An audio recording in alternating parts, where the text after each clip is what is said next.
Alors, structure et rôle des microtubules. Maintenant, on va décrire donc les trois types de filaments du cytosquelette. Et on commence par les microtubules. Les microtubules, comme vous les voyez là, c'est un hétéropolymère constitué de dimères de tubulines, comme vous les voyez là, alpha et bêta. La tubuline alpha est en rouge et la tubuline bêta est en jaune. Ça constitue un dimère. Et puis plusieurs dimères s'associent pour former un protofilament.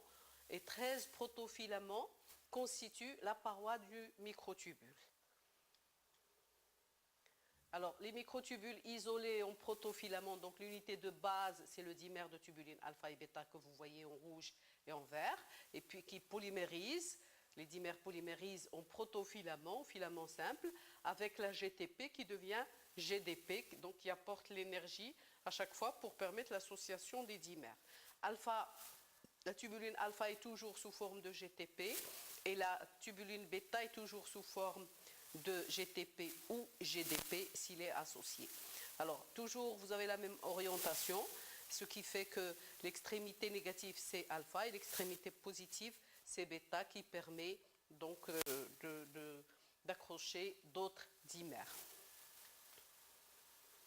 Alors, 13 protofilaments, comme on avait dit, environ s'associent entre eux pour former un microtubule, comme vous les voyez là. Donc, vous avez les protofilaments qui arrivent petit à petit et ils forment la paroi d'un microtubule. Pourquoi 13 protofilaments? Tout simplement parce que pour l'assemblage d'un microtubule, on parle de nucléation du microtubule, cet assemblage se fait ou nécessite une structure ou un complexe, tubuline ring complexe ou gamma turc en forme de gamma, donc on l'appelle le gamma turc, qui permet l'assemblage des 13 protofilaments. Donc chaque anneau, sur chaque anneau, 13 anneaux existent sur ce gamma turc et sur chacun de ces anneaux s'insère un protofilament. Il y a 13 anneaux, ce qui fait qu'il y a 13 protofilaments au niveau de la paroi des microtubules. Alors, le microtubule formé est stabilisé par des protéines que vous voyez ici en jaune orangé, appelées les protéines MAP2, qui permettent de stabiliser le microtubule puisque c'est une structure complexe et importante et qui contient plusieurs dimères, plusieurs protofilaments aussi. Alors, la polymérisation, dépolymérisation des microtubules se fait grâce à un équilibre. Il y a un équilibre entre la polymérisation et la dépolymérisation. Si les microtubules libres sous forme de GTP sont abondants, l'équilibre est déplacé vers la polymérisation.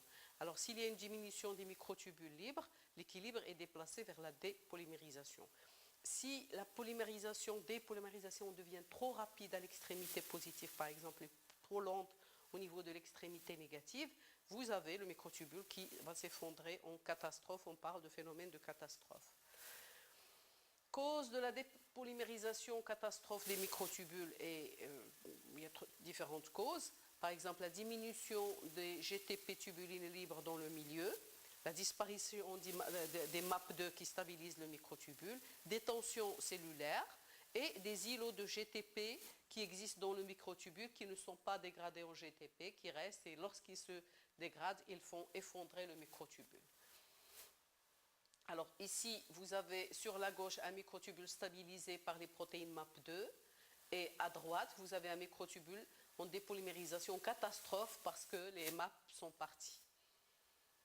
Et là, vous avez sur la gauche un microtubule normal, donc avec une polymérisation normale, plus rapide au niveau de l'extrémité positive et plus lente au niveau de l'extrémité négative.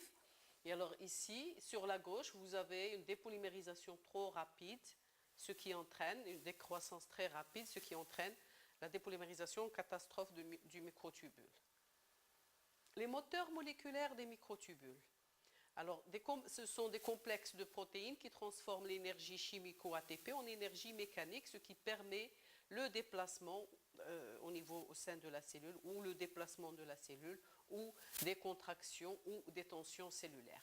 Alors, deux types importants sont décrits, qui sont la kinésine et la dinéine, alors qui ont toutes les deux des parties globulaires sur les microtubules, qui permettent de les fixer sur les microtubules, et des parties opposées qui interagissent avec les constituants cellulaires ou cargos. avec la charge tout simplement. Cette charge peut être soit des molécules, soit des organismes qu'ils peuvent transporter. Alors, structure maintenant avec des microtubules.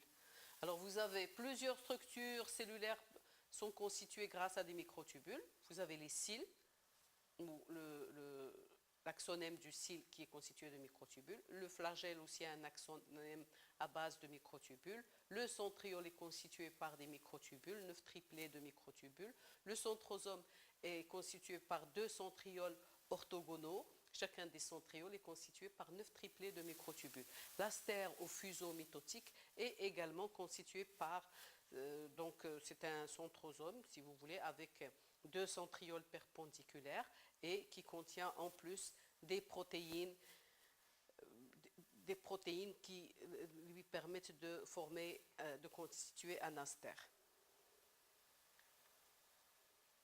Alors, des effets pharmacologiques sur les microtubules. Plusieurs substances ont un effet sur les microtubules. Par exemple, la colchicine, qui est un antimitotique. Il se lie à la tubuline libre et empêche sa polymérisation. Alors, la colchicine